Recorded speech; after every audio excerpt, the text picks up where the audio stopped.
Алматы қаласында номер 201 және 98-ші жолаушылар автобусы соқтығысып бірнеше адам жарақат алды.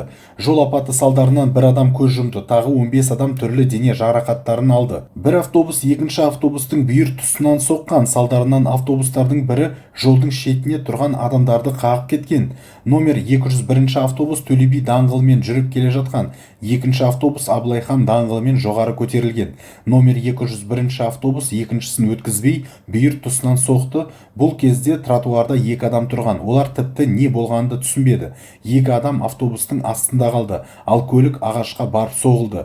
Бағдаршам жұмыс істемеді. Жол қозғалысын бақылайтын полиция қызметкері де болмады, дейді куәгерлердің бірі. Алматы қалалық полиция департаменті жол апаты салдарынан бір адамның көз жұмғанын растады. Алдын ала мәлімет бойынша 15 адам жарақат алғанын хабарлайды. Аталған дерек бойынша Қазақстан Республикасының қылмыстық кодексінің 345-ші бабы 3-ші бөлігі бойынша сотқа дейінгі тергеудің бірыңғай тізіліміне тіркелді, сараптамалар тағайындалды делінген хабарламада.